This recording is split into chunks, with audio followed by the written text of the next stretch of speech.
What's up, everybody? Michael Walsh here. So everyone's just late to the party on this Khamzat shit. Because I'm seeing now, like, savvy people are realizing he's obviously on EPO. Okay? And they're realizing it because he's training with Dillasha, strength and conditioning coach. Okay? Dillasha, who everyone knows pop for EPO, and his conditioning coach, who is apparently an expert on cycling, which is probably the sport with the most rampant use of EPO of all of them. And sadly, I'm seeing people who aren't even savvy enough to realize it now, who are still taking seriously the idea that, oh, you know, like what Armin and what Khamzat and his team have been saying, that, oh, Khamzat just trains too hard. He overtrains. He just needs someone to oversee him and to give him a more structured program and a more scientific approach. And that's helping his cardio. No, he's doing these new programs, yada, yada. He's working with the Russian team. He's working with the wrestlers. And, oh, yeah, now he's just suddenly got this endless cardio. Now he's just suddenly running through every training partner, fresh partner after fresh partner, and he's just breaking them as far as their endurance goes. Like, some people are taking that seriously and just not realizing that this is all code for being on gear, okay? You know, the savvy people get it. The savvy people see the TJ Dillasha connection because he's just synonymous with EPO, and they see the forest for the trees there.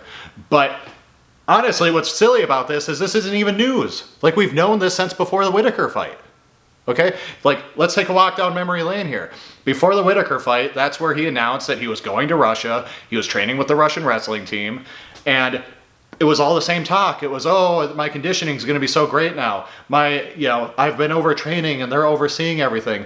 But I remember him specifically talking about how, like, oh, I've never had like a true nutritionist like overseeing my diet and my supplements. And at this Russian facility, there's an expert who goes around giving vitamins and supplements to all the fighters and all the wrestlers. Like, this is just code for there's a doctor there who gives us gear. That's what that's code for. They're in fucking Russia. Like this is so obvious.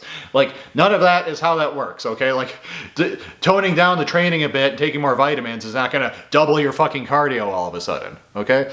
Like, it couldn't be, like, this is the MMA equivalent of when a movie star gains, 25 pounds of muscle for a movie role and then goes on all the late night shows and is like, oh, you wouldn't believe it. I had to do 5 hours of training every single day, and I had to eat 6,000 calories, but they weren't fun calories. It was all broccoli and white rice and boiled chicken, which anyone who knows anything about fitness knows that's not how any of that works.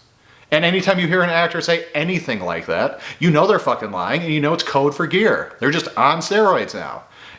Surprise, surprise, the actor who, at some movie star's party last weekend took every fucking drug under the sun is not above taking steroids. Who would have guessed? And it's the same thing here. This, oh, I'm changing my program. Oh, I was overtraining. I just needed a more scientific approach. Ooh, I needed a nutritionist who would hand out vitamins to everybody. This is all just MMA code for hopping on gear. Okay? It's the equivalent of the movie star saying 6,000 calories of broccoli and chicken. Okay? And Drickus is fucked.